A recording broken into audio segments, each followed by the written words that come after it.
எல்லா இடமும் நம்ம இடம்தான்.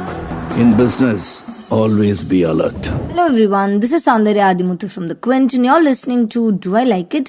A Quint production where we review anything and everything under the sun. And in this episode, I'll tell you, do I like Thalapathy Vijay's Varisu?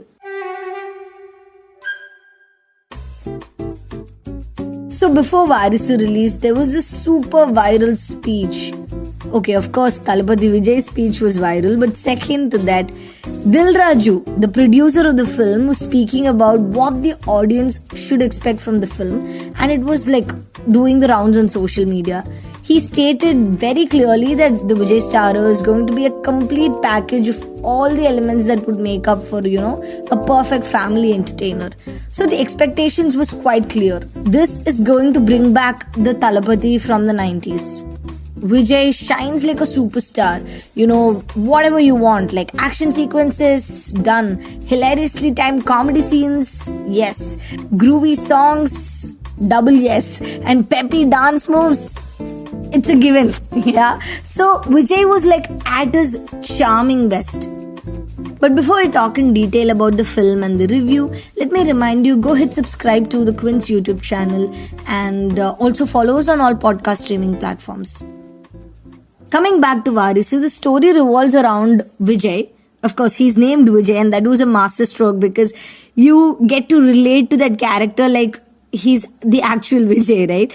Vijay plays a very stylish role. He's got all the swag in the world. Like he's super cool and all of that.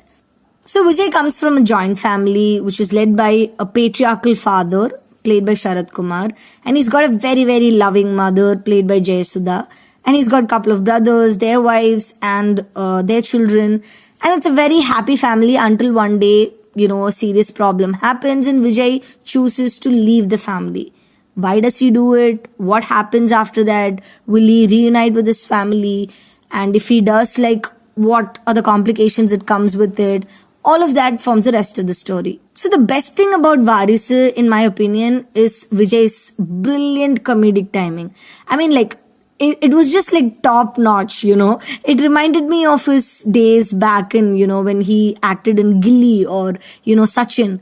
There were so many interesting experimentations that Vijay has done in this film, be it imitating, one of the comedians who's shot to fame recently, Redden Kingsley, his body language. And there were these combination scenes with Yogi Babu, another brilliant comedian. And also there was this specific boardroom sequence, where Vijay was referencing his own dialogues and songs, song references from his, several of his previous films. And that was a hilarious fun ride. So Varisu is all about, the complexities of Indian families, and it kind of reminds you of every other Tamil family drama because it perfectly fits into this commercial family drama template. However, I did feel that the film takes a very contradictory stance, on toxic relationships. For instance, the film kind of empowers a woman who's not in a happy marriage. It encourages her to seek divorce, choose her mental peace, choose herself over anything else. But then it again asks her to reconsider family over leaving the relationship later on. And you are made to feel oh my God, what just happened? I was just clapping for your progressive thoughts about divorce and now you are pushing her again to toxic relationship. But I do understand the underlying message of the film is to value, family, the bond and all of that. Try and navigate the complexities. All of that is great. All of that is appreciable. But I was just left with a couple of questions, unanswered questions. The film says, stick with your family no matter what. Sure, I will do that. But at what cost? For instance, Vijay's elder brother, he cheats on his wife and he even attempts to murder Vijay at one point. However, even before that guy, that brother could realize his mistake and repent and ask a sorry, like he's accepted, like he is like forgiven despite his entitlement, and that was something that I could not agree with. Talking about the women characters, Jayasudha is noticeable, for portraying this sentimental mother figure. She's this typical mother. She just oozes out all of these motherly sentiment. She looks great. And Rashmika Mandana, she looks amazing in the dance numbers, and of course she's used merely as a love interest, so because this is a commercial movie, and we could see that she wasn't did not have any want or a purpose per se, but she was just there to just be roam around and romance with Vijay. But even though they all seemed like tokenistic female representations, they were quite noticeable. What really bothered me the most was that Rashmika's character was mocked when she doesn't conform to conventional beauty standards as a teen. She appears with these nerdy glasses, double plaited hair and tooth braces, and she's being mocked. But then later when she grows up and she goes through this transformation, Vijay kind of ogles at her. What is happening? Isn't it 2023? Yeah, that was my question. Speaking specifically about the setting and the characters in the film, I think they look like they are straight out of, a posh clothing or a jewelry advertisement. See, I understand they're all rich people. They come from a rich background.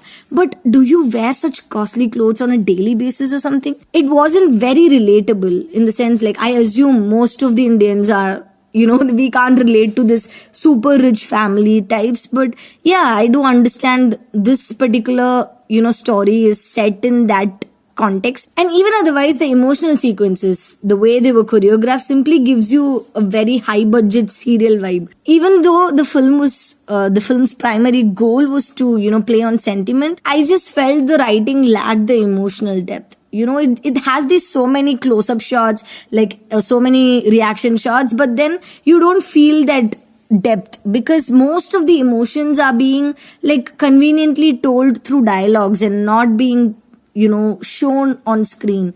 There is this cardinal rule in cinema where people say that, in cinema you have to show and not tell, right? So I really did not feel connected to the film as much as I thought I would. Having said all this, there is no denying that Varisu gets the basics right. It is loaded with sentiment, love, dance, action and whatnot. Despite the cliches, certain cliches, the film is quite self-aware, it's up to date in understanding the pulse of the young audiences. It successfully caters to the die-hard fans of Thalapathy Vijay. He even broke the fourth wall a couple of times with flying kiss, to his fans at one point, and the theater just erupted. I don't know how to explain that, because you need to be in theaters to watch it and feel so much of love and so much of happiness that these fans share for their stars, and it's just brilliant. And this has come for Pongal, right? Pongal release. Pongal is a very, very huge celebration here down south, especially in Tamil Nadu. See, even if you agree with certain things or you don't agree, you like the film or you don't like, it's a separate vibe to see a star film amidst the audience in theaters. It was just brilliant to watch Varisu amidst the fans, on a first day, first show. I really thoroughly enjoyed the film a little more because I happened to watch it along with the fans. So if you ask me, do I like Varisu? I would say, yes, I did like Varisu because see, I did say I was not connected to the emotional scenes, but then the comedy, the dance and the action, all of that kind of compensated for everything that I missed out in the emotional department, right? So I'd say definitely go watch the film with your friends and family. Just enjoy the Pongal weekend. And yeah, that brings us to the end of this episode of Do I Like It? So follow us on Instagram at The Quint and tell us what you want us to talk about next week. And check out our website, thequint.com, for more groundbreaking reports and videos. Also, don't forget to follow me on Instagram at Sounds Good Chennai. You can hit me up and talk about films, songs, or whatever you want to talk about. Yeah. So this was Soundarya Athimuthu, and I'll see you in the next one. Do I Like It is a Quint original podcast hosted by Soundarya Athimuthu, executive produced by Shelly Walia and Ritu Kapoor, produced by Anjali Palod, edited by Anjali Palod, uses audio from Varisu, theme music from BMG Production Music. You were listening to the Quint's podcast.